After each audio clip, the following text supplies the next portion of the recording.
الحمد لله نحمده ونستعينه ونستغفره ونؤمن به ونتوكل عليه ونعوذ بالله من شرور أنفسنا ومن سيئات أعمالنا من يهده الله فلا مضل له ومن يضلل فلا هادي له وأشهد أن لا إله إلا الله وحده لا شريك له وأشهد أن محمدا عبده ورسوله أما بعد فإن خير الحديث كتاب الله وخير الهدي هدي محمد صلى الله عليه وسلم وشر الأمور محدثاتها وكل محدثة بدعة وكل بدعة ضلالة وكل ضلالة في النار. أعوذ بالله من الشيطان الرجيم. بسم الله الرحمن الرحيم. وإن تصبروا وتتقوا لا يضركم كيدهم شيئا إن الله بما يعملون محيط. وقال تعالى إنه من يتقي ويصبر فإن اللہ لا یضیع اجر المحسنین.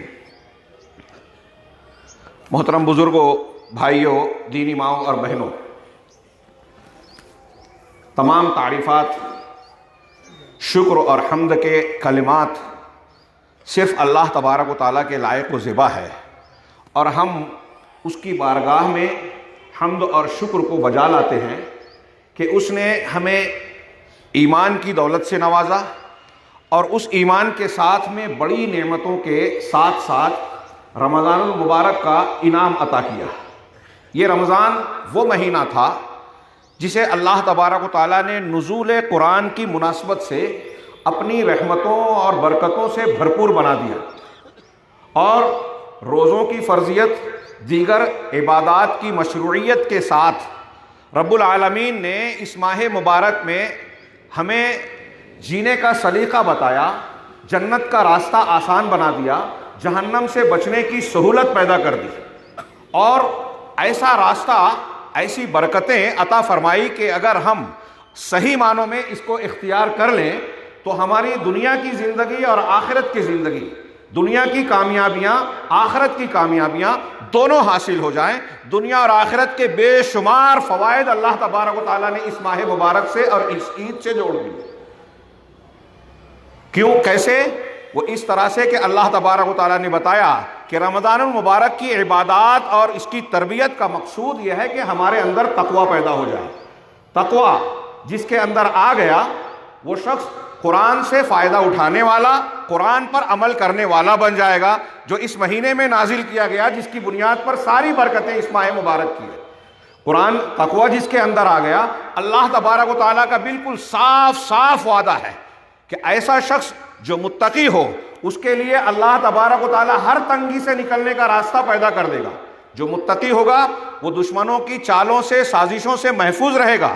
جو متقی ہوں گے اللہ تبارک و تعالیٰ ان پر آسمانوں اور زمین کی برکتوں کو نازل کر دے گا. جو متقی ہوں گے اللہ تبارک و تعالیٰ ان کے لیے فرقان، حق اور باطل، صحیح اور غلط میں تمیز کرنے کی صلاحیت دے دے گا. یہ جتنی باتیں میں نے کہی سب قرآن عزیز میں موجود ہیں.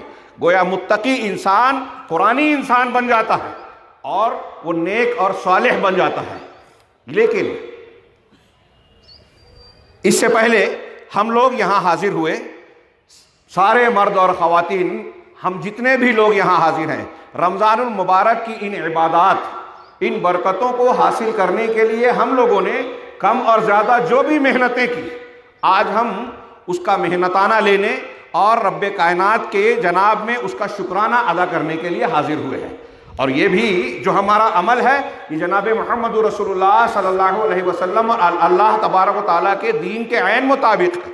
آپ نبی کریم صلی اللہ علیہ وسلم نے مردوں کے ساتھ ساتھ خواتین کو بھی حکم دیا کہ سب لوگ اکٹھا ہو کر میدان عیدگاہ میں حاضر ہوں، 2 رکعت شکرانہ پڑھیں، جہاں پہلے 2 رکعت نماز ہوگی، خطبہ اور عید.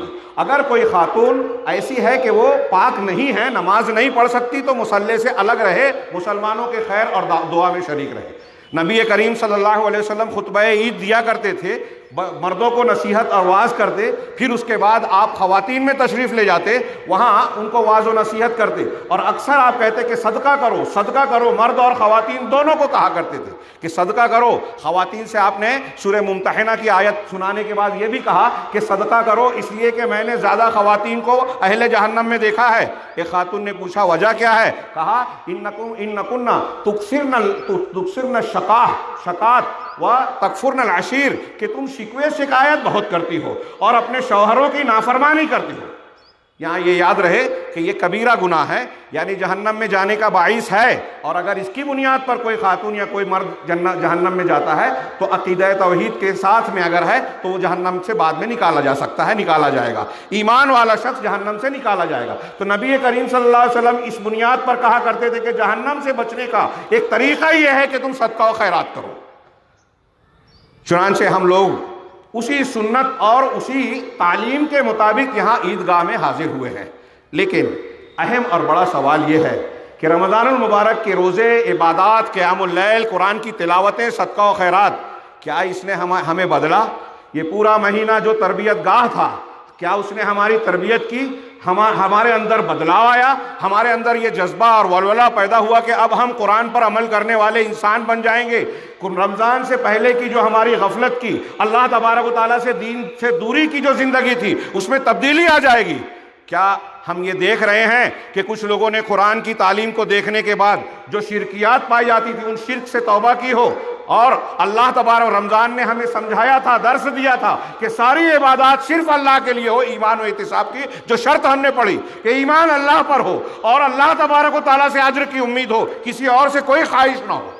اس اخلاص کو ہم نے پیدا کیا، یا رمضان کے بعد بھی ہماری انانیت، ہمارا گھمنڈ، ہماری خود پرستی، خود غرضی، شہرت طلبی ویسے ہی جوان ہے جیسے رمضان سے پہلے تھی؟ اللہ تبارک و تعالیٰ کے قرآن نے، رمضان نے ہمیں سمجھایا، درس دیا کہ تم حرام خوریوں سے بچو۔ جائز چیزوں کو روزے کی حالت میں منع کر دیا رب العالمین نے، ہم رک گئے۔ تو اب ہمارا یہ فرض بنتا ہے، یہ درس ملتا ہے کہ جن چیزوں سے اللہ تبارک و تعالیٰ نے منع کیا، وہ کھانے پینے کی چیزیں ہو، جیسے سود ہو، رشوت ہو، چوری کا مال ہو، دھوکے سے حاصل کی ہوئی دولت ہو، یہ ساری چیزیں حرام۔ اسی طریقے سے جو ہمارے معاملات میں ناجائز کام ہوتے ہیں، زنا، بدکاری، رشتہ کاٹنا اور دوسروں کی غیبت چغلیاں کرنا، یہ ساری چیزیں حرام ہیں۔ اللہ نے اور رسول اللہ صلی اللہ علیہ وسلم نے اس سے منع کیا ہے، تو ہمیں یہ سبق ملتا ہے رمضان کے روزوں سے کہ اللہ تبارک و تعالیٰ نے جائز چیزوں سے روکا تو ہم رک گئے، اب جس چیز کو ناجائز کیا اس سے رکنا چاہیے یا نہیں؟ کیا ہمارے اندر یہ بات پیدا ہوئی؟ اللہ تبارک و تعالیٰ کے قرآن نے کہا تھا کہ اللہ اور رسول کی اطاعت کرنا، ان کی باتوں کو ماننا، اللہ کی پرستش کرنا، قبر پرستی نہیں، شخصیت پرستی نہیں، بزرگوں کی پرستش نہیں، اپنے انا اور اپنے نفس کی پرستش نہیں، اللہ کی پرستش کی جائے۔ ساری برائیوں کی جڑیں یہ پرستشیں ہیں۔ ہم اپنی سنتے ہیں اللہ اور رسول کی چھوڑ کر، ہم بزرگوں کی سنتے ہیں اللہ اور رسول کو چھوڑ کر، پیروں، فقیروں، اماموں، فلاں اور ڈھماں، ان کی باتوں کو مقدم کرتے ہیں اللہ اور اس کے رسول پر۔ اگر ایسا کرتے ہیں اور ایسا تبدیل نہیں کیا تو قرآن پڑھنے اور رمضان گزارنے کا کوئی فائدہ نہیں۔ یہ عید اور یہ سارے رمضان کی باتیں سب رسم رواج کی حیثیت رکھتی ہیں، لہذا ضروری ہے کہ ہم اس رمضان کے بعد اگر یہاں عیدانہ اور اللہ سے محنتانہ لینے آئے ہیں، اس کا شکرانہ ادا کرنے آئے ہیں، تو یہ نئے کپڑے اور یہ لباس، ہماری زبان پر اللہ کی تکبیر کی آوازیں، یہ ظاہری طور تو اللہ اور رسول کے حکم کی تعمیل ضرور ہے، لیکن ہمارا دل ویسا کا ویسا ہی پاپی ہے اگر ہم تبدیل نہیں ہوئے۔ ضروری ہے کہ جس طرح ہم نے اپنے آپ کو کپڑوں کے ذریعے سے بدلا، اپنے آپ کو خوشبو کے ذریعے سے معطر اور صاف ستھرا بنایا، ایسے ہی اپنے دل کو نیا بنائیں، اپنے ایمان کی تجدید کریں، اپنے دل کو جو ہے صاف ستھرا بنائیں، ہر قسم کی گندگی سے، شرک سے، لالچ سے، جھوٹ سے، دنیا کی خواہشات جو آخرت پر ترجیح دینے والے جذبہ پیدا کرتا ہے، اور گناہوں اور فواحش کی طرف جانے سے، فتنوں میں مبتلا ہونے سے، ان سے اپنے آپ کو بچائیں، مرد بھی اور خواتین بھی، جہنم کی آگ سے بچائیں۔ میرے بزرگوں، یہ قرآن اگر ہم متقی بن جائیں تو قرآن جیسا کہ میں نے کہا جینے کا سلیقہ سکھاتا ہے۔ ہماری زندگی کے ہر مسئلے کو، گھر کے چھوٹے سے چھوٹے مسئلے سے لے کر بین الاقوامی سطح تک جو بھی مسائل ہیں، اس کا حل قرآن اور جناب محمد رسول اللہ صلی اللہ علیہ وسلم کی تعلیم میں موجود ہے۔ یہ میں نے دعویٰ کیا اور یہ دعویٰ خالی خلی نہیں ہے۔ اللہ تبارک و تعالیٰ کا قرآن جو ہم نے پڑھ کر برکتیں حاصل کرنے کی کوشش کی، یہ ہمیں بتاتا ہے، لیکن ہم اپنے مسائل اور پریشانیوں کے سلسلے میں شکوے شکایات اور قرآنی تعلیمات کے خلاف چل رہے ہیں۔ اللہ تبارک و تعالیٰ نے ہم سے کہا کہ استعینوا یا ایھا الذین آمنوا استعینوا بالصبر والصلاۃ، اے ایمان والو صبر اور صلاۃ، صبر اور نماز کے ذریعے سے مدد حاصل کرو۔ یہ وہ موقع نہیں ہے کہ تفصیلی گفتگو کی جائے۔ صبر پر صرف تھوڑی سی بات کر رہا ہوں. اور نماز یہ برائیوں سے روکتی ہے، منکرات سے روکتی ہے، دل کو صاف کرتی ہے، اللہ سے بندے کو جوڑتی ہے. اس کے بڑے فوائد ہیں. اللہ تبارک و تعالیٰ کہہ رہا ہے دنیا اور آخرت کے مسائل اور پریشانیوں میں اگر مبتلا ہیں آپ، تو آپ اپنے مسائل کے حل کے لیے نماز سے مدد حاصل کرو، صبر سے. صبر بہت جامع چیز. صبر کا معنی کیا ہوتا ہے؟ اپنے آپ پر کنٹرول کرنا، اور یہی معنی روزے اور صوم کا بھی ہوتا ہے. اسی لیے کہا گیا کہ استعینوا بالصبر والصلاۃ. بعض مفسرین نے کہا کہ یہاں صبر سے مراد روزہ ہے، اور صبر انتہائی جامع عمل ہے. اس کی ضرورت ہم مسلمان کو ہر زندگی کے ہر موڑ پر پڑتی ہے. صبر کی 3 قسمیں علماء نے بیان کی. نیکیاں کرنے کے لیے صبر. آپ کو نیکی کرنے میں دل نہیں چاہ رہا ہے، مثال کے طور پہ کوئی غریب ہے، فاقہ مست ہے، اس کو کھانا کھلانا ہے، جیب سے پیسہ نکالنا بھاری پڑ رہا ہے، لیکن یہ اللہ اور رسول کا حکم ہے یہ سوچ کر اپنے آپ پر کنٹرول کر کے خرچ کر دینا. دل نہیں چاہ رہا ہے کہ روٹھے ہوئے بھائی کو منانے کے لیے اس کے سامنے جھکنا پڑے، معافی مانگنا پڑے، لیکن ہم نے یہ سوچا کہ اللہ اور رسول کا حکم ہے، اور اللہ نے فرمایا، رسول اللہ صلی اللہ علیہ وسلم نے فرمایا کہ رشتہ کاٹنے والا جنت میں نہیں جائے گا، رشتہ کاٹنے والے کی دعا قبول نہیں ہوتی. لہٰذا ہم اللہ اور رسول کے حکم کی تعمیل میں اپنے رشتے کو جوڑنے میں اپنے اوپر سخت اور جبر کر کے، یہ صبر ہے نیکی کرنے کے لیے. نیکی کرنے کے لیے صبر کی ضرورت ہے. برائیوں سے بچنے کے لیے آپ کو چوری کا موقع ملا، زنا کا موقع ملا، لیکن آپ نے دیکھا کہ اللہ اور رسول نے منع کیا ہے، اس کی سخت وعید فرمائی ہے، ہم اس سے بچنا، ہم کو یہ عمل نہیں کرنا چاہیے، لہٰذا اپنے آپ پر کنٹرول کیا. یہ برائی سے بچنے پر صبر ہے. اسی طریقے سے صبر کی ایک تیسری قسم ہے کہ جو تقدیر کے اللہ کے فیصلے ہوتے ہیں. ہمارے گھر میں میت ہو گئی، کوئی بیمار ہو گیا، کوئی ناکامیاب ہو گیا، کاروبار میں خسارہ ہو گیا، کوئی اور ایسا معاملہ ہو گیا جو ہم کو تکلیف دیتا ہے، اس پر یہ کہنا کہ الحمدللہ علی کل حال. تمام حالات میں اللہ کے لیے تمام تعریف ہے، وہ حکیم و علیم ہے، اس کا فیصلہ صحیح ہے. اگرچہ مجھے نقصان جھیلنا پڑ رہا ہے، مجھے صدمے سے دوچار ہونا پڑ رہا ہے، لیکن میں اللہ کے فیصلے سے راضی ہوں. یہ ہے صبر. اور اسی بنیاد پر جب آپ غور کریں کہ نیکیاں کرنے کے لیے صبر، برائی سے بچنے کے لیے صبر، مصیبت اور تکلیف پر صبر، ان تینوں مقامات پر جب صبر کو آپ غور کریں گے تو ہماری زندگی کے ہر موڑ پر صبر کی ضرورت ہے. اسی لیے عمر فاروق رضی اللہ، جب آپ صبر کرنا جانیں گے، بعض علماء نے کہا کہ یہ تقویٰ جو رمضان کا روزہ پیدا کرے نا، تقویٰ 2 چیزوں کا مجموعہ ہے، ایک صبر اور ایک شکر. اسی طریقے سے کہا کہ صبر آدھا ایمان ہے، شکر آدھا ایمان ہے، اور صبر اور شکر لازم و ملزوم ہے. کسی موقع پر تفصیل سے ہم اس پر گفتگو کریں گے کہ کس طرح ایک دوسرے کے بغیر، دونوں ایک دوسرے کے بغیر مکمل نہیں ہوتے. صبر اور شکر کے بغیر ایک انسان متقی پرہیزگار ہو ہی نہیں سکتا. اب اگر صبر آ گیا ایک انسان کے اندر تو زندگی کی مشکلات آسان ہو جاتی ہے. وہ پریشانیوں میں بھی مسکرانے اور ہنسنے کا فن جانتا ہے، اور یہ دنیا میں صرف مومن کا خاصہ ہے، صرف مسلمان کا خاصہ ہے. اس گئے گزرے حالات میں بھی آپ دیکھیے کہ کوئی وبا چلی ہو کورونا کی، کوئی بچہ انتقال کر جائے ہاسپٹل میں، تو ڈاکٹروں کے ساتھ وہ رویہ ایک مسلمان کا نہیں ہوتا جو ایک غیر مسلم کا ہوتا ہے، کیونکہ اس کا ایمان ہے کہ اگر اللہ تبارک و تعالیٰ نے موت نہیں لکھی تھی تو مر نہیں سکتا تھا، اور اللہ نے موت لکھی ہے تو دنیا کا کوئی طبیب بچا نہیں سکتا. یہ جانتے ہوئے، یہ ایمان رکھتے ہوئے اسے جو ہے مشکل سے مشکل حالات میں ہمت اور حوصلہ ملتا ہے، اور مشکل حالات کو جھیلنے کا جذبہ اس کے اندر پیدا ہوتا ہے. عجبا لامر المؤمن، مومن کا معاملہ بڑا تعجب خیز ہے. بخاری مسلم کی بڑی مشہور حدیث ہے کہ اس کا ہر معاملہ خیر ہے. اگر اسے خوشی ہوتی ہے تو شکر کرتا ہے، یہ اس کے لیے خیر ہے. غم ہوتا ہے تو اس پر صبر کرتا ہے، یہ اس کے لیے خیر ہے. اور دونوں معاملہ یہ صرف مومن کا خاصہ ہے. یہ اللہ کے رسول نے فرمایا، میں نہیں کہہ رہا ہوں کہ یہ صرف مومن کی خصوصیت ہے. اسی لیے حضرت عمر فاروق رضی اللہ تعالیٰ عنہ نے بڑا جامع جملہ کہا، ایک چھوٹا سا، وجدنا خیر عیشنا بالصبر.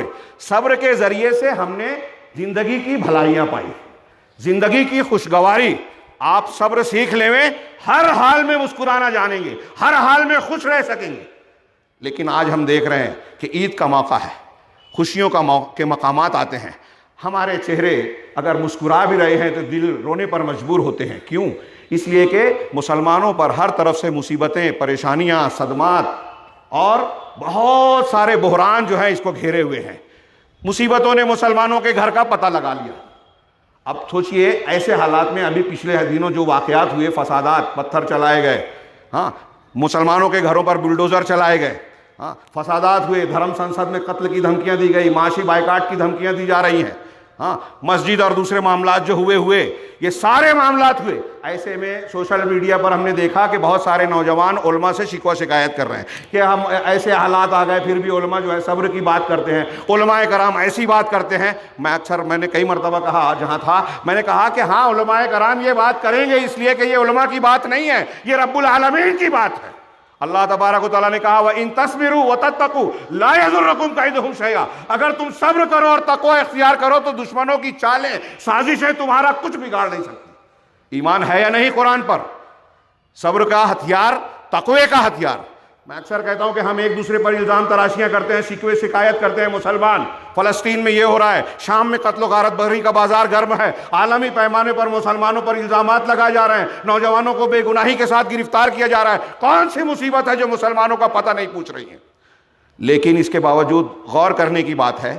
میں یہ کہتا ہوں علماء کو لوگ ملامت کرتے ہیں اور قائدین کو کہتے ہیں, قائدین عوام کو کہتے ہیں. غور کریں کہ قرآن مجید جو ہم نے پڑھا اس میں ہمارا ایمان ہے کہ قیامت تک کے ہمارے مسائل کا حل ہے, فتنوں سے نکلنے کا سامان اور طریقہ راستہ موجود ہے.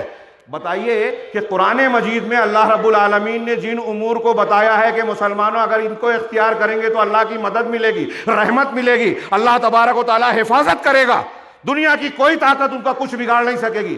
کیا وہ اسباب ہم نے اختیار کیے؟ کیا وہ اوصاف ہم نے پیدا کیے جس سے اللہ کی مدد ملتی ہے, اللہ تبارک و تعالیٰ کی تائید و حفاظت ملتی ہے؟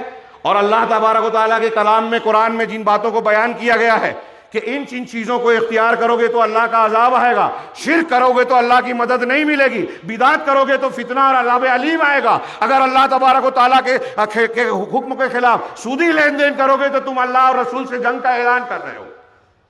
آج ہمارے شہر میں دیکھیے پورے مسلمانوں کے مختلف کہ سودی کاروبار دھوم سے چل رہا ہے. اللہ سے جنگ کا اعلان کر کے اللہ کی مدد کی امید, بھائی کا حق, بہن کا حق, فلاں کا حق مار لیا, اللہ کے غضب کو دعوت دے رہے ہیں, حرام پیسہ اللہ کے راستے میں خرچ کر کے گندے پانی سے غسل کر رہے ہیں اور کہہ رہے ہیں طہارت ملے گی. ناممکن بات, خلاف واقعہ بات ہے. ایسا کرنے کے بعد آپ کسی سے شکوہ شکایت مت کیجیے, اپنے آپ سے شکوہ کیجیے کہ اللہ کی مدد جن بنیادوں پر آتی ہے ہم اس کی خلاف ورزی کر رہے ہیں. جن باتوں کو اللہ تبارک و تعالیٰ نے کہا ہے کہ اس کی بنیاد پر جو ہے تم کو عذاب آئے گا, وہ چیزیں ہم نے اختیار کی. یہ جو میں کہہ رہا ہوں قرآن کا یہ سبق واقعات کی شکل میں یہاں موقع نہیں ہے, میں صرف اشارہ کروں. حضرت موسیٰ علیہ السلام کے واقعے میں فرعون سے جب جادوگر شکست کھا گئے, موسیٰ علیہ السلام سے ایمان لے آئے, اور تو فرعون کے آل فرعون نے, ملائے فرعون نے کہا درباریوں نے کہ کیا موسیٰ اور اس کے ساتھیوں کو تم ایسے ہی چھوڑ دو گے؟ تو اس نے کہا نہیں, سنقتل ابناءہم ونستحیی نساءہم وانا فوقہم قاہرون, کہ عنقریب ہم پھر سے, ایک مرتبہ پہلے کر چکا تھا, پھر سے ان کے بیٹوں کو, لڑکوں کو قتل کریں گے, ان کی عورتوں کو زندہ چھوڑیں گے. جب کسی قوم میں یہ ہوگا تو ان کی پونچھ کٹ جائے گی, بنیاد ہل جائے گی. اور وانا فوقہم قاہرون, ہم ان پر پورا زور رکھتے ہیں, قہر اور تسلط رکھتے ہیں.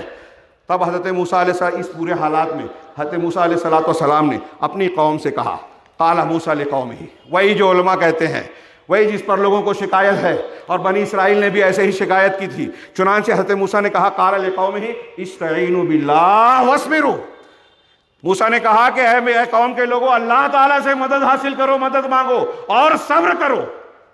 ان الارض للہ یورثھا من یشاء من عبادہ, یہ زمین اللہ کی ہے, کائنات پوری کی پوری اللہ کی ہے. کوئی سنگ پریوار, کوئی عالمی طاقت, کوئی بڑے سے بڑی حکومت, یہ چاہے حکومت پا کر اتراتی ہو, اچھل کود کرتی ہو, لیکن کائنات کا نظام اور تدبیر اللہ کے ہاتھ میں ہے, وہ اپنے معاملے پر غالب ہے. اگر وہ کچھ کرنا چاہے تو دنیا کی کوئی طاقت کچھ نہیں بگاڑ سکتی. چنانچہ حضرت موسیٰ کہتے ہیں کہ ان الارض للہ یورثھا من یشاء من عبادہ, یہ زمین اللہ کی ملکیت ہے, وہ جس کو چاہتا ہے اس کا مالک اور وارث بناتا ہے.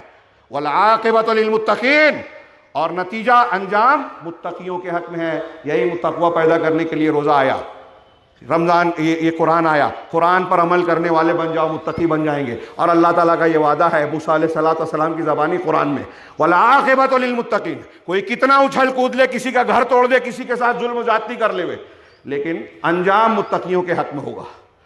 جو ظالم ہے وہ مٹ کر رہیں گے, ان کو قانون قدرت سے خلاصی مل ہی نہیں سکتی. لیکن اس کے باوجود حضرت موسیٰ کے قوم نے کیا کہا, وہی جو ہمارے نوجوان کہہ رہے ہیں سوشل میڈیا پر, قالوا اوذینا من قبل ان تاتینا ومن بعد ما جئتنا. انہوں نے کہا کہ اے موسیٰ تمہارے آنے سے پہلے بھی ہم ستائے گئے, عذاب اور تکلیف میں مبتلا کیے گئے, اور تمہارے آنے کے بعد بھی اس کے باوجود حضرت موسیٰ نے ان کو سمجھایا اور کہا قالا عسیٰ ربکم ان یہلک عدوکم، ممکن ہے، قریب ہے کہ تمہارا پروردگار تمہارے دشمن کو ہلاک کر دے، وَيَسْتَخْلِفَكُمْ، اور تم کو خلافت و حکومت عطا کرے زمین کے اندر، فَيَنْظُرَ كَيْفَ وَيَسْتَخْلِفَكُمْ فِي الْأَرْضِ فَيَنْظُرَ كَيْفَ تَعْمَلُونَ، اور پھر تم کو جانچے گا، دیکھے گا کہ تم عمل کیسے کرتے ہو۔ آج تم مظلوم ہو، مظلومیت میں تمہارا امتحان ہو رہا ہے، جب فرعونیوں کو نیست و نابود کر دیا جائے گا تو پھر حکومت اور اقتدار کی نعمت ملے گی، انعام اور کشادگی میں تمہارا امتحان ہوگا۔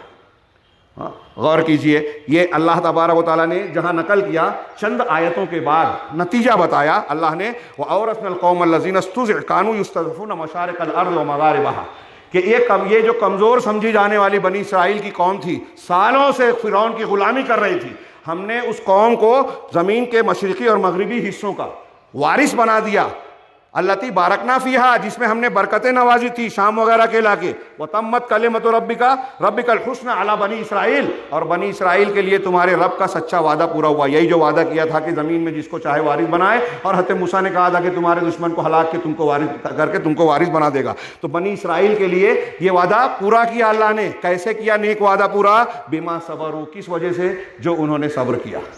صبر کرنے کی وجہ سے فرعونیوں کا مقابلہ کرنے کی حیثیت نہیں تھی۔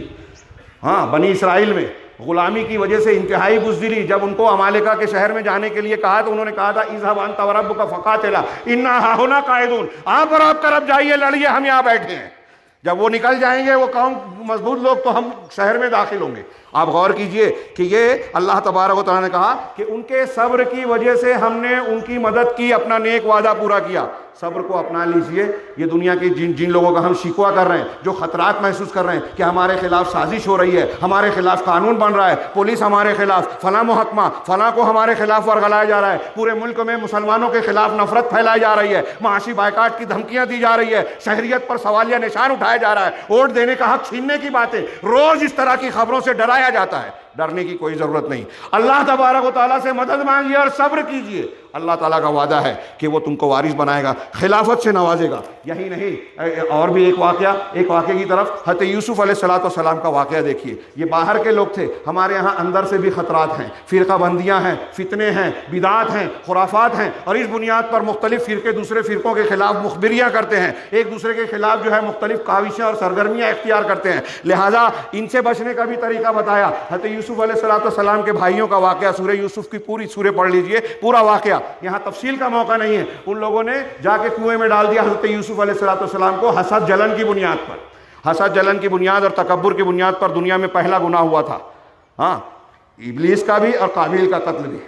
اور یہ اخوان یوسف کے برادران نے بھی حضرت یوسف کو کنویں میں ڈالا۔ اللہ تبارک و تعالیٰ نے ان کو کہاں پہنچایا؟ پڑھیے اس میں قرآن مجید میں۔ ہاں، اللہ تبارک و پھر اتنا ہی نہیں، جب وہ عزیز مصر کے گھر میں پہنچے حضرت یوسف علیہ السلام، تو وہاں کی خاتون نے ان کو گناہ پر اکسانے کی کوشش کی۔ وہ کردار بھی ہمارے نوجوانوں کے لیے ایک نمونہ ہے۔ انہوں نے اپنے آپ کو بچایا، مصر کی عورتوں نے مل کر سازش کی اور انہیں قید خانے میں ڈال دیا۔ کم سے کم 7 سال اور زیادہ سے زیادہ مفسرین کے مطابق 14 سال یوسف علیہ السلام جیل میں رہے۔ ہمارا نوجوان کہتا ہے اللہ کی مدد کب آئے گی؟ حضرت یوسف علیہ السلام نے یہ سوال نہیں کیا۔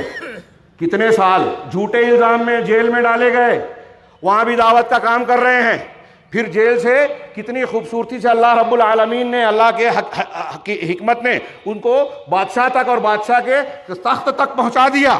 حضرت یوسف علیہ السلام کذالک کیا ہے، مکننا لیوسف فی الارض، اسی طرح یوسف کو ہم نے زمین میں قوت اور جو ہے قدم جما دیے ان کے، یتبوأ منہا حیث یشاء، وہ جیسے چاہتے تھے مصر میں جا سکتے تھے۔ اور پھر ان کے بھائی محتاج ہونے کے بعد جو ہے اناج لینے کے لیے انہی کے پاس آئے۔ آخر میں جب یوسف علیہ السلام اور پورے واقعے کے آخر میں جب پہچان ہو گئی اور انہوں نے پوچھا اِنَّکَ لَأَنْتَ یوسف، ہاں، تو کہا انا یوسف وَهَذَا أَخِي۔ اس کے بعد یوسف علیہ السلام نے جو جملہ کہا، قرآن نے اسے نقل کیا کہ اِنَّهُ مَن يَتَّقِ وَيَصْبِرْ فَإِنَّ اللَّهَ لَا يُضِيعُ أَجْرَ الْمُحْسِنِينَ۔ یقیناً جو تقوی اختیار کرتا ہے اور صبر کرتا ہے، تقوی اور صبر جو جڑے ہوئے ہیں، تقوی اور صبر اختیار کرتا ہے تو اللہ تعالیٰ محسنین کے اجر کو ضائع نہیں کرتا، ان کا بدلہ ان کو ضرور ملتا ہے، لیکن انتظار کرنا پڑتا ہے۔ حضرت یوسف علیہ السلام کنویں میں گئے، جیل میں گئے، انتظار کیا، صبر کیا، تقوی اختیار کیا، اللہ تبارک و تعالیٰ نے احسان کا بدلہ کیسے دیا، وہ ضائع نہیں ہوتا، بلندیاں ملتی ہے۔ لہٰذا ہم اگر بلندی چاہتے ہیں تو شکوہ شکایت نہ کریں، اپنا جائزہ لیں کہ ہمارے روزے نے ہم کو بنایا اور سنوارا یا نہیں، قرآنی انسان بنایا کہ نہیں، حرام اور شرک اور بدعت سے توبہ کرنے والا بنایا کہ نہیں، اللہ اور اس کے رسول کی اتباع کرنے والا بنایا کہ نہیں، حرام خوری سے توبہ کرنے والا بنایا کہ نہیں، رشتوں کو جوڑنے والا بنایا کہ نہیں، دوسروں کے حقوق ادا کرنے والا بنایا کہ نہیں۔ اس کے بعد جو ہے بات تھوڑی طویل ہو گئی، میں یہ عرض کروں کہ یہ تو پچھلے واقعات جو قرآن نے نقل کیے، خود جناب محمد رسول اللہ صلی اللہ علیہ وسلم کی سیرت طیبہ، قرآن آپ کی سیرت بھی ہے۔ ہاں آپ دیکھیے مکی زندگی، طائف گئے، ہاں کیسا صبر کیا، کتنی مصیبتیں اور پریشانیاں جھیلی، 10 سال 13 سال مکی زندگی میں آپ نے شکوہ شکایت نہیں کی۔ ایک صحابی نے آ کے ایک مرتبہ کہا کہ اللہ کی مدد کب آئے گی، اللہ کے رسول اٹھ بیٹھے اور کہا کہ تم سے پہلے کے لوگوں کو کیسے کیسے معاملہ کیا گیا، گوشت اور ہڈی پر لوہے کے کنگھے چلا کر گوشت اور ہڈی الگ کر دی گئی، زمین میں گاڑ کر چیر دیا گیا، پھر بھی صبر کیا، اور تم جلد بازی کر رہے ہو۔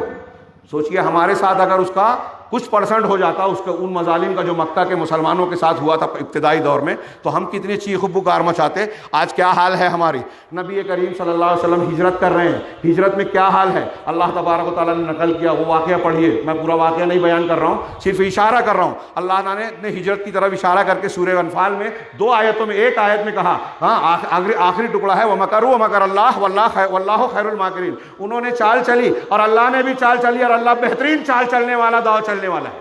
انہوں نے اللہ کے رسول اور ابو بکر صدیق کے بارے میں اعلان کیا کہ جو ان کو زندہ مردہ لائے گا تو ایک کے بدلے میں 100 اونٹ ملے گا۔ لوگ تلاش و جستجو میں لگ گئے، لیکن اللہ تبارک و تعالیٰ نے ان کے بیچ سے اللہ کے رسول اور ابو بکر صدیق کو نکالا، پہنچایا، اور 7-8 سال کی مختصر سی مدت میں 10,000 کے لشکر کے ساتھ آپ اسی مکہ میں فاتحانہ داخل ہو رہی ہے۔ اللہ کی چال ہے، اللہ کا دعو ہے، جواب ہے، فاتحانہ داخل ہو رہے ہیں چھوٹی موٹی مٹ بھیڑ کے ساتھ۔ اللہ کے نبی صلی اللہ علیہ وسلم مکہ پر فتح پاتے ہیں، کعبۃ اللہ کو شرک کی علائشوں سے صاف کرتے ہیں، اور وہ لوگ جو اللہ کے رسول صلی اللہ علیہ وسلم کو زندہ یا مردہ لانے کا اعلان کر رہے تھے، مجرمین کی طرح آپ کے سامنے کھڑے ہیں، اگر آپ اشارہ کرتے تو کسی ایک کی گردن بھی نہ بچتی، لیکن آپ نے معاف کیا۔ غور کیجئے، یہ اللہ تبارک و تعالیٰ کا نظام ہے، تدبیر ہے۔ اور یہ عید سی مناسبت سے میں اس تناظر میں عرض کر رہا ہوں کہ عید کی خوشیاں جو ہم کو اللہ نے دی ہیں، ہاں اس موقع پر ہم یاد رکھیں قرآن کی تعلیمات کو، متقی پرہیزگار بن جائیں، یہ طریقہ اختیار کریں تو یہ یاد رکھیے کہ اللہ تبارک و تعالیٰ، کائنات کی کوئی بھی طاقت، کوئی بھی حکومت ہمارے خلاف کچھ بھی فلسفہ کر لے۔ حضرت یوسف کے بھائیوں نے قتل کرنے کی کوشش کی، حضرت یوسف کو ان کے جیل میں ڈالنے والی خاتون نے ان کو بے عزت کرنے کی کوشش کی، اللہ تبارک و تعالیٰ نے بادشاہ کے سامنے سر عام اس عورت کو لا کر کھڑا کر دیا، اور اس عورت نے خود یہ اعتراف کیا کہ یوسف سچے ہیں، میں نے ہی ان کو گناہ پر اکسایا تھا۔ یہ سچ جھوٹ کا انجام دیکھیے، جھوٹے الزام کا انجام دیکھیے، 7 سال یا 14 سال کی مدت مان لیجئے، اس کے بعد ہوا صحیح، لیکن حضرت یوسف علیہ السلام کو اللہ نے بے داغ بنا دیا، اور اس جرم کرنے والی خاتون نے اپنے جرم کا اعتراف کیا، گناہ کا اعتراف کیا کہ میں نے اکسایا تھا، گناہ کیا نہیں، اکسایا ضرور بھائی نہیں تھا۔ تو سر عام یہ حسد کا انجام، جو بھائیوں نے معافی مانگی، شرمندہ ہوئے، زلیخا کہا جاتا ہے لیکن روایتوں میں یہ نام نہیں ہے، امراۃ العزیز قرآن نے کہا، تو امراۃ العزیز نے بھی اعتراف کیا۔ حضرت یوسف علیہ السلام کو اللہ نے بلندیاں نوازی، جناب محمد رسول اللہ صلی اللہ علیہ وسلم کی کتنی مخالفتیں کی گئی، کتنا ستایا گیا، کیسے کیسے الزام لگائے گئے، آج پوری دنیا میں آپ کا دین پھیلا ہوا ہے۔ ایسے ہی اللہ تعالیٰ کے یہ وعدے، یہ قانون بدلے نہیں ہیں۔ میں ایک بات کہہ کے اپنی گفتگو ختم کرتا ہوں کہ اللہ تبارک و تعالیٰ اپنے معاملے پر غالب ہے، کائنات کا نظام رب العالمین چلاتا ہے، دنیا کی کوئی طاقت نہیں چلاتی۔ لہذا جب ہم یہ کلمات عید کے دن کہہ رہے ہیں، اللہ اکبر لا الہ الا اللہ، اللہ سب سے بڑا ہے، اللہ سب سے بڑا ہے، سب سے بڑا وہ ہے تو دنیا کی طاقتوں سے ڈرنا کیسا، سب سے بڑا وہ ہے تو دنیا کے لوگ کیا کر لیں گے، اگر اللہ کا فیصلہ ہمارے حق میں اچھا ہو تو دنیا کا کون کیا بگاڑ لے گا، وہ سب سے بڑا ہے۔ لا الہ الا اللہ، عبادت کے لائق صرف وہی ہے، اس لیے عبادت کے لائق وہی ہے کہ ساری قوتیں، ساری قدرتیں، سارے معاملات صرف اس کے اختیار میں ہیں۔ جب ساری چیزیں اس کے اختیار میں ہیں، زمین کائنات کا ایک ذرہ بھی کوئی دوسرا مالک نہیں ہے، کھجور کی گٹلی کا چھلکا بھی معبودان باطلہ اختیار نہیں رکھتے، قرآن نے کہا جو ہم نے پڑھا رمضان المبارک میں، تو پھر ہم کیوں دوسروں سے ڈریں، کیوں دوسروں سے امیدیں رکھیں، کیوں دوسروں کے آگے اپنا سر جھکائیں؟ اللہ سے مانگیے، لا الہ الا اللہ واللہ اکبر اللہ اکبر وللہ الحمد، ساری تعریف اللہ کے لیے ہے۔ جب ساری تعریف اللہ کے لیے ہم یہ کہہ رہے ہیں تو دل میں کیوں نہیں اترتا یہ کلمہ؟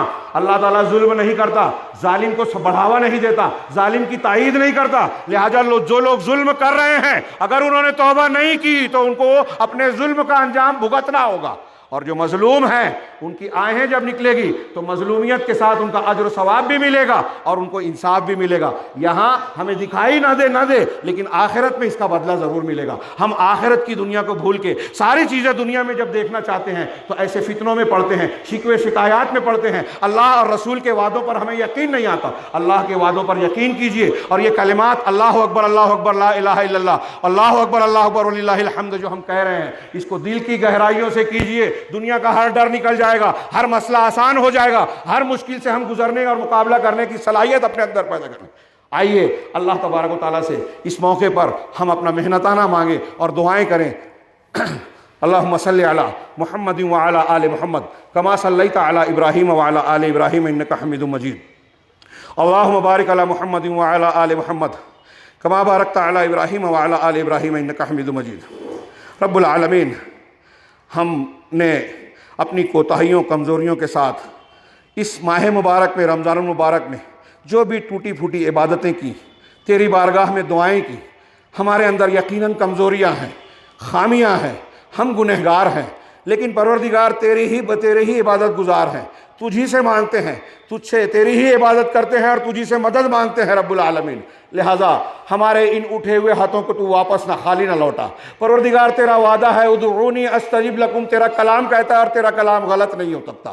تو کہتا ہے کہ مجھ سے مانگو میں دوں گا۔ پروردگار ہم تجھی سے مانگتے ہیں، کسی اور کے سامنے ہاتھ نہیں پھیلاتے، لہٰذا ہمارے ہاتھوں کو خالی نہ لوٹا۔ پروردگار رمضان المبارک میں ہم نے جو روزے رکھے، تلاوتیں کی، عبادتیں کی، اس میں کوتاہی اور کمی یقیناً رہی ہوگی، لیکن پروردگار تیرے رحم و کرم، تیری نوازشیں تو بہت کامل ہیں، ہم ناقص ہیں، تو کامل ہے۔ پروردگار تو ہمیں کامل اجر و ثواب سے نواز، ہمیں محرومین میں سے نہ بنا۔ پروردگار ہمیں جہنم کے عذاب سے آزادی عطا فرما، ہمیں جنت کا حقدار بنا دے۔ پروردگار دنیا کی جتنی بھی مصیبتیں ہیں، فتنے ہیں، پریشانیاں ہیں، بیماریاں ہیں، ان سب سے ہمیں نجات دے، ہمیں جو ہے شفا عطا فرما ہر بیماری سے۔ پروردگار ہمارے جتنے بھی گناہ ہیں، ہم میں سے ہر شخص کے ہر گناہ کو معاف کر دے، کوئی بھی گناہ مت چھوڑ۔ پروردگار جتنے بھی ہم و غم اور پریشانیاں ہیں ان کو دور فرما دے، ہم میں سے جو بھی مقروض ہے پروردگار اس کے قرض کو ادا کر دے، جو مریض ہے اس کی بیماری کو دور فرما دے، جو غائب ہے، محبوس ہے، پروردگار اسے تو لوٹا دے،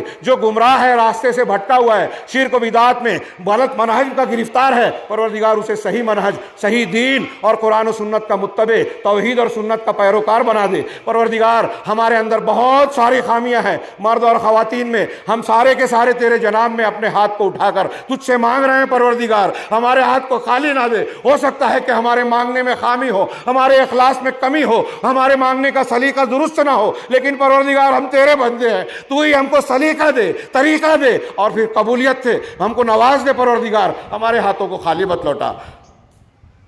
الحمدللہ رب العالمین الرحمن الرحیم مالک یوم الدین ایاک نعبد و ایاک نستعین اہدنا الصراط المستقیم صراط الذین انعمت علیہم غیر المغضوب علیہم ولا الضالین۔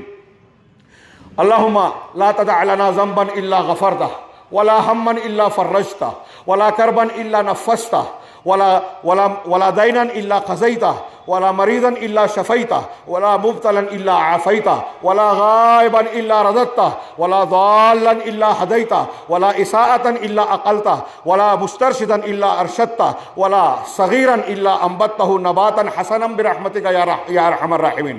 اللہم انا نسألک خشیتک ما یحول بیننا وبین معاصیک ومن طاعتک ما تبلغنا به جنتک ومن الیقین ما تهون به علینا مصائب الدنیا ومتعنا باسماعنا وابصارنا وقواتنا ما احییتنا واجعله الوارث منا واجعل ثأرنا على من ظلمنا وانصرنا على من عادانا ولا تجعل مصیبتنا في دیننا ولا تجعل الدنیا اکبر همنا ولا مبلغ علمنا ولا تسلط علينا من لا يرحمنا ولا تسلط علينا من لا يرحمنا أمرنا اللهم أصلح لنا ديننا الذي هو عصمة أمرنا وأصلح لنا دنيانا التي فيها معاشنا وأصلح لنا آخرتنا التي فيها معادنا واجعل الحياة زيادة لنا في كل خير واجعل الموت راحة لنا من كل شر. اللهم اغفر لنا وللمؤمنين والمؤمنات والمسلمين والمسلمات وألف بين قلوبهم وأصلح ذات بينهم وانصرهم على عدوك وعدوهم. اللهم لعن الكفرة الذين يصدون عن سبيلك ويكذبون رسلك ويقاتلون أولياءك. اللهم زلزل أقدامهم وشتت شملهم وفرق جمعهم وأنزل بهم بأسك الذي لا ترده عن القوم المجرمين. اللهم إنا نجعلك في نحورهم ونعوذ بك من شرورهم. اللهم إنا نجعلك في نحورهم ونعوذ بك من شرورهم. يا حي يا قيوم برحمتك نستغيث. يا حي يا قيوم برحمتك نستغيث. اللهم أحسن عاقبتنا في الأمور كلها وأجرنا من خزي الدنيا وعذاب الآخرة. اللهم أصلح لنا ديننا الذي هو عصمة أمرنا وأصلح لنا دنيانا التي فيها معاشنا وأصلح لنا آخرتنا التي فيها معادنا واجعل الحياة زيادة لنا في كل خير واجعل الموت راحة لنا من كل شر. اللهم اقسم لنا من خشيتك ما تحول بيننا وبين معاصيك. اللهم إنا نسألك الهدى والتقى والعفاف والغنى. اللهم إنا نسألك الهدى والتقى والعفاف والغنى. اللهم إنا نعوذ بك من جهد البلاء ودرك الشقاء وسوء القضاء وشماتة الأعداء. اللهم إنا نسألك العفو والعافية في الدنيا والآخرة. اللهم إنا نسألك العفو والعافية في الدنيا والآخرة. اللهم إنا نسألك العفو والعافية في الدنيا والآخرة. ربنا آتنا في الدنيا حسنة وفي الآخرة حسنة وقنا عذاب النار. ربنا آتنا في الدنيا حسنة وفي الآخرة حسنة وقنا عذاب النار. ربنا لا تؤاخذنا إن نسينا أو أخطأنا. ربنا ولا تحمل علينا إسرا كما حملته على الذين من قبلنا. ربنا ولا تحملنا ما لا طاقة لنا به واعف عنا واغفر لنا وارحمنا أنت مولانا فانصرنا على القوم الكافرين. ربنا لا تزغ قلوبنا بعد إذ هديتنا وهب لنا من لدنك رحمة إنك أنت الوهاب. يا مقلب القلوب ثبت قلوبنا على دينك. يا مصرف القلوب صرف قلوبنا إلى طاعتك. ربنا ظلمنا أنفسنا وإن لم تغفر لنا وترحمنا لنكونن من الخاسرين. ربنا ظلمنا أنفسنا وإن لم تغفر لنا وترحمنا لنكونن من الخاسرين. ربنا ظلمنا أنفسنا وإن لم تغفر لنا وترحمنا لنكونن من الخاسرين. ربنا ما خلقت هذا باطلا سبحانك فقنا عذاب النار. فقنا عذاب النار. ربنا إنك من تدخل النار فقد أخزيته وما للظالمين من أنصار. ربنا إننا سمعنا مناديا ينادي للإيمان فآمنا. ربنا فاغفر لنا ذنوبنا وكفر عنا سيئاتنا وتوفنا مع الأبرار. ربنا وآتنا ما وعدتنا على رسلك ولا تخزنا يوم القيامة إنك لا تخلف الميعاد. ربنا اغفر لنا ولإخواننا الذين سبقونا بالإيمان ولا تجعل في قلوبنا غلا للذين آمنوا. ربنا إنك رؤوف رحيم. اللهم أنت ولينا فاغفر لنا وارحمنا وأنت خير الراحمين واكتب لنا في هذه الدنيا حسنة وفي الآخرة. اللهم أنت ولينا فاغفر لنا وارحمنا وأنت خير الراحمين واكتب لنا في هذه الدنيا حسنة وفي الآخرة. ربنا صرف عنا عذاب جهنم إن عذابها كان غراما. اللهم إنا نعوذ بك من عذاب في القبر وعذاب في النار. اللهم إنا نعوذ بك من عذاب في القبر وعذاب في النار. اللهم إنا نعوذ بك من عذاب في القبر وعذاب في النار.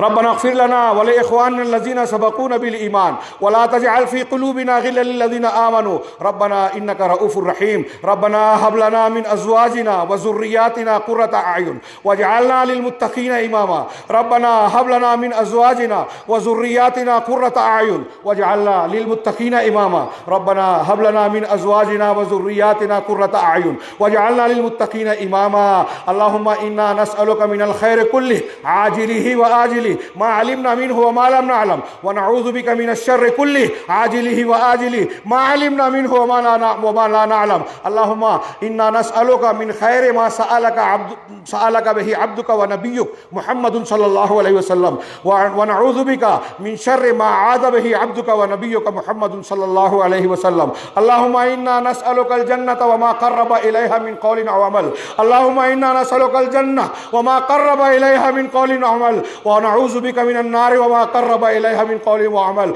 ونعوذ بك من النار وما قرب إليها من قول وعمل ونعوذ بك من النار ما قرب إليها من قول وعمل ونسألك أن تجعل كل قضاء قضيته لنا خيرا اے اللہ ہم تجھ سے وہ ساری بھلائیاں مانگتے ہیں جسے تیرے نبی جناب محمد الرسول اللہ صلی اللہ علیہ وسلم نے تجھ سے مانگا، ان سارے شرور فتنوں سے تیری پناہ مانگتے ہیں جن سے تیرے رسول جناب محمد الرسول اللہ صلی اللہ علیہ وسلم نے پناہ مانگی تھی۔ پروردگار تو اپنے ہر تقدیر کے فیصلے کو ہمارے لیے خیر بنا دے، ہم تجھ سے جنت مانگتے ہیں اور ہر وہ قول و عمل کی توفیق جو ہمیں جنت میں لے جانے کا ذریعہ بنے، ہم تجھ سے یہ مانگتے ہیں کہ پروردگار ہمیں قبر اور جہنم کے عذاب سے بچا لے، اور ایسے سارے اعمال اور چیزوں سے تیری پناہ طلب کرتے ہیں، تجھ سے بچاؤ مانگتے ہیں جو ہم کو جہنم یا جہنم قبر کے عذاب کی طرف لے جانے والا ہے۔ پروردگار ہمیں مردوں کو، عورتوں کو، بوڑھوں کو، دنیا آج کے دور کے اور پرانے جتنے بھی عقیدے عمل کے شبہات اور شہوات کے فتنے ہیں پروردگار ان تمام چیزوں سے محفوظ رکھ۔ ربنا تقبل منا انك انت السميع العليم وتب علينا انك انت التواب الرحيم وصلى الله تعالى على خير خلقه محمد وعلى آله وصحبه اجمعين برحمتك يا ارحم الراحمين۔